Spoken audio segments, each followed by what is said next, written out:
Ice cream parlour मस्जिद करीम खातून Kurnool road Jadcherla पर शानदार इफ्तिताह अमल में आ चुका है। मालिक पार्लर ने अवाम से इस्तेफादा हासिल करने की अपील की है। నమస్కారం NHTV తెలుగు న్యూస్ కి స్వాగతం। నా పేరు దివ్య।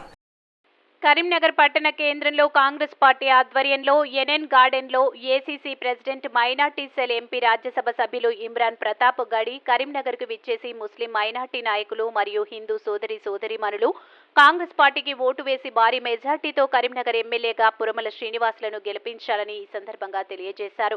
కాంగ్రెస్ పార్టీ అధికారంలోకి రాగానే 6 గ్యారంటీలు అమలు చేస్తారని, భావితరాలకు మంచి భవిష్యత్తు ఇవ్వాలంటే మీ ఓటు వేసేటప్పుడు ఆలోచించి సరైన నిర్ణయం తీసుకోవాలని, కరీంనగర్ పట్టణంలో ఎమ్మెల్యేగా కాంగ్రెస్ అభ్యర్థిని ప్రజలు భారీ మెజార్టీతో గెలిపించాలని, రాబోయే రోజుల్లో కాంగ్రెస్ పార్టీ చేసే అభివృద్ధి ప్రజలు గమనిస్తారని ఈ సందర్భంగా తెలియజేశారు। आपने 10 साल दिए केसीआर साहब को, आपने 10 साल दिए टीआरएस को, जो बीआरएस हो गई। नाम बदलने का शौक सिर्फ योगी आदित्यनाथ और नरेंद्र मोदी को नहीं है, केसीआर साहब को भी है। उन्होंने सबसे पहले अपनी पार्टी का नाम बदला, टीआरएस को बीआरएस किया। हालांकि टीआरएस से मैं इससे पहले टीआरएसएस कहता था, अब बीआरएसएस कहता हूं। आरएसएस की बी टीम। राहुल जी बहुत अच्छा नाम देते हैं इस पार्टी को। वो कहते हैं बीआरएस का फुल फॉर्म है भाजपा रिश्तेदार समिति। भाजपा की रिश्तेदार वाली पार्टी है। जब मैं ये बात कह रहा हूं तो बहुत सारे लोग सोच रहे हैं मैं किस बुनियाद पर कह रहा हूं बात। मैं बताता हूं कि मैं किस बुनियाद पर कह रहा हूं। आपने झोली भर भर करके बीआरएस को वोट दिया असेंबली के इलेक्शन में। आपने कानून भर भर करके केसीआर साहब को अपना वोट दिया, दोनों असेंबली के इलेक्शन में, पार्लियामेंट के इलेक्शन में भी। और उन्होंने उसकी बुनियाद पर राज्यसभा में भी अपने मैंडेट बनाए, लोकसभा में भी अपने मेंबर्स भेजे, सूबे में हुकूमत बनाई। लेकिन करीमनगर वालों, आपको शायद इल्म है या नहीं है कि जब राष्ट्रपति का इलेक्शन था, प्रेसिडेंट का इलेक्शन था, वाइस प्रेसिडेंट का इलेक्शन था, ट्रिपल तलाक का बिल था, जितने भी बिल भारतीय जनता पार्टी लेकर के आई और उसको जब भी जरूरत महसूस हुई तब बीआरएस ने आगे बढ़ के कहा भाजपा से, बीआरएस ने आगे बढ़ के कहा नरेंद्र मोदी से कि आप बिल लेकर के आइए। भले ही वो बिल इस मुल्क की जमहूरियत के खिलाफ हो, भले ही वो बिल इस मुल्क के अमलियतों के खिलाफ हो, लेकिन हम आपका साथ देंगे। मैंने उसी पार्लियामेंट में देखा है, या तो बीआरएस पार्टी ने भाजपा का बिल में सपोर्ट किया या वॉकआउट कर गई। वॉकआउट करना भी सपोर्ट करने जैसा ही होता है। मैं जहां आपके बीच में कहने आया हूं कि अगर आप ये समझते हैं कि सेकुलरिज्म का नवादा वोट करके हैदराबाद में बैठे हुए मोहतरम केसीआर साहब सेकुलर हैं तो आप गलतफहमी के शिकार हैं। अगर आप ये समझते हैं कि उनके वायदे हैं तो आप गलतफहमी के शिकार हैं। आपसे वायदा किया था 12% रिजर्वेशन का, क्या हुआ? पलट के उसकी कभी पूछ भी ली उन्होंने, कभी पलट करके उस पर बात भी किया नहीं किया। आपसे वादा किया था उन्होंने डबल बेडरूम का, खुद के लिए तो महल बनाया, बंगला बनाया, लेकिन गरीबों को क्या हासिल हुआ? कुछ भी नहीं।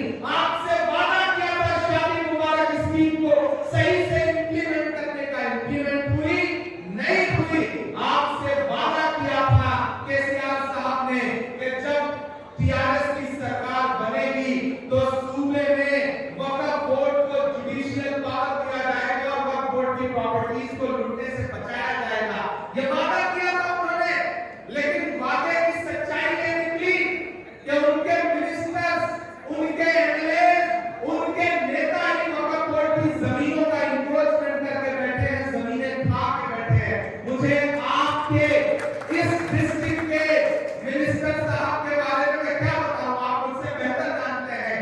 मदीना कॉम्प्लेक्स का क्या हाल है आप मुझसे बेहतर जानते हैं। अंजुमन इस्लामिया का क्या हाल है आप मुझसे बेहतर जानते हैं। अगर मैं आपसे हजारों किलोमीटर दूर बैठ करके करीमनगर का हाल जानता हूं तो आप तो करीमनगर में रहते हैं, आप यहाँ का हाल जरूर जानते होंगे। मैं खास तौर से, खुसूसी तौर पर अक़लियत के साथियों से गुफ्तगू करने आया हूं और आपसे ये कहना चाहता हूं कि ये जो इलेक्शन है, अगर आपके दिमाग में कोई कंफ्यूजन है तो उसे दूर करिए।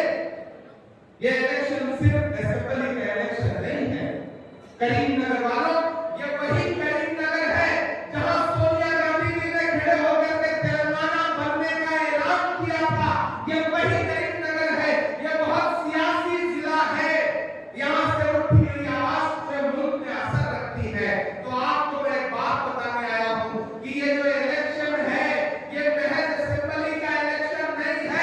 30 नवंबर को ये मत सोचिए कि आप सिर्फ एक एमएलए चुनने जा रहे हैं, ये मत सोचिए कि आप सिर्फ सूबे की सरकार चुनने जा रहे हैं। नहीं, ये सिर्फ असेंबली का इलेक्शन नहीं है, ये 2024 का सेमीफाइनल है।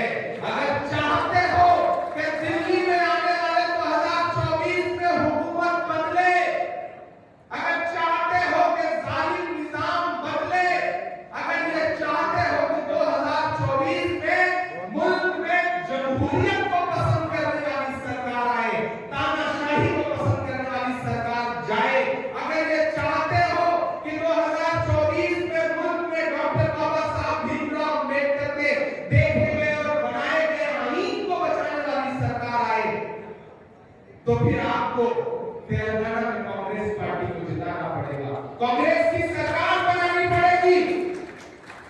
और ये बात मैं इस बुनियाद पर कहने आया हूं कि आपके दिन चौखट से गुजरी थी भारत जोड़ो यात्रा, राहुल जी गुजरे थे आपके इसी दयाल से, और आपने मोहब्बतें फैला फैला करके अपना दामन उनके दामन में मोहब्बतें भरी थी, इसमें कोई दो राय नहीं, मैं इससे इनकार नहीं करता। लेकिन आपको फिर ये बात भी सोचनी पड़ेगी कि आप सोचिए, एक शख्स 4000 किलोमीटर कन्याकुमारी से कश्मीर तक पैदल चला, नारा लगाते हुए नफरत छोड़ो भारत जोड़ो। नफरत कम करने की कोशिश में उसने अपने पैर के छालों की परवाह नहीं की। 4000 किलोमीटर का मतलब समझते हैं आप?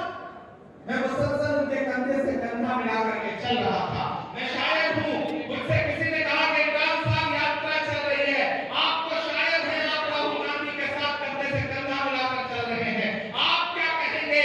तब मैंने कहा था कि जो हर जालिम से टकराएगी वो आंधी बनाऊंगा, जो हर जालिम से टकराएगी वो आंधी बनाऊंगा, नए अंग्रेज आए हैं, नया गांधी बनाऊंगा। वो नया गांधी, अगर चाहते हो कि उसके हाथ मजबूत हो, अगर चाहते हो कि 2024 में दिल्ली की गद्दी पर राहुल गांधी प्राइम मिनिस्टर बन के बैठे, तो आपको तेलंगाना में कांग्रेस की सरकार बनानी पड़ेगी। ये वो जगह है, ये वो असेंबली है जहां आपको वक्त की जमीनें మరిన్ని తాజా వార్తల కోసం మా ఛానల్ని సబ్స్క్రైబ్ చేసుకోండి. ధన్యవాదములు.